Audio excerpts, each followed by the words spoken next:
이번에는 KBS 충주 스튜디오 연결해서 북부권 소식 살펴보겠습니다. 박은지 아나운서 전해주시죠. 네, 충주입니다. 5억 원이 넘는 대규모 결손금을 낸 지난해 제천국제음악영화제 사무국의 부실 운영이 드러났습니다. 제천시의 특정 감사 결과 공고도 없이 임원의 친인척을 채용하거나 임금을 과다 지급하는 등 문제가 한둘이 아니었습니다. 보도에 정진규 기자입니다. 지난해 제천국제음악영화제 사무국은 직원 공개 채용 규정을 무시한 채 공고도 없는 비공개 채용을 진행했습니다. 일체의 심사 과정 없이 채용된 직원은 다름 아닌 사무국 임원의 조카였습니다. 영화제 운영과 관련된 계약도 엉터리였습니다. 지방계약법에 따라 추정가 2천만 원 이상인 계약은 공고를 통해 입찰해야 합니다. 그런데 이에 해당하는 공연과 물품 임대 등 계약 7건은 수의계약으로 진행됐습니다. 이 수의계약 안에는 당시 영화제 집행위원이 대표로 있는 업체도 포함됐습니다. 심지어 주요 인사 만찬 용역 계약은 아예 사업자 등록증도 없는 개인과 체결했습니다. 영화제 예산 회계 처리는 더 심각합니다.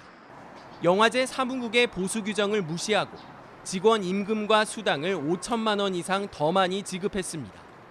상여금 지급 근거가 없는 직원들에게까지 돈을 나눠줬는데 심지어 사업비가 초과된 것을 알면서도 상여금을 지급하기도 했습니다. 또 영화제 업무 추진비를 주점에서 사용하는가 하면 업무용 차량을 평일과 주말 가리지 않고 개인 용도로 사용한 점 등도 드러났습니다. 이번 특정 감사를 진행한 제천시는 지난해 영화제 사무국에서 회계 부실 등 문제점 22건을 확인했다며 종합적으로 봤을 때 지난해 영화제는 결손금이 발생할 수밖에 없었다고 밝혔습니다.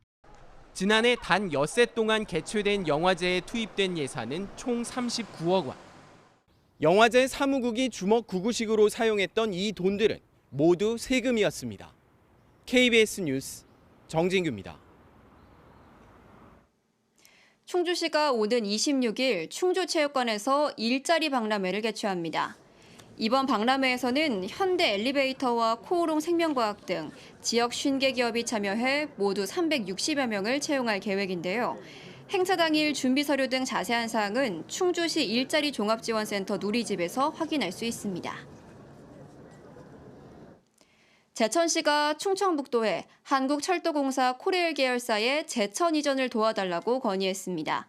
최웅경 제천 부시장과 김호경, 김꽃님 충북도 의원은 어제 도청에서 공공기관 2차 이전 관련 전략회의에 참석해 코레일 계열사의 이전 필요성과 제천의 유치 계획 등을 설명했는데요.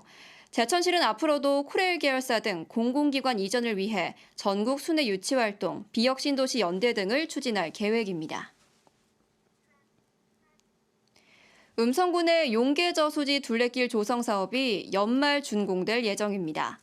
이 사업은 27억 원을 들여 용계저수지 주변에 4.8km의 둘레길을 만드는 것으로 현재 막바지 공사가 진행 중인데요.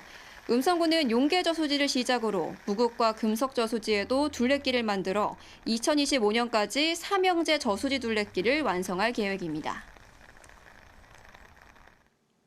단양군과 한양대학교 서울병원이 어제 군청에서 단양군 보건의료원의 원활한 운영을 위한 간담회를 개최했습니다. 이 자리에서 두 기관은 단양군 보건의료원의 의료진 확보 방안과 응급의료 이송체계 구축 방안 등을 논의했습니다. 내년 7월 정식 개원하는 단양군 보건의료원은 소아청소년과와 산부인과 등 8개 진료 과목과 30개 병상을 운영할 예정입니다. 지금까지 충주에서 전해드렸습니다.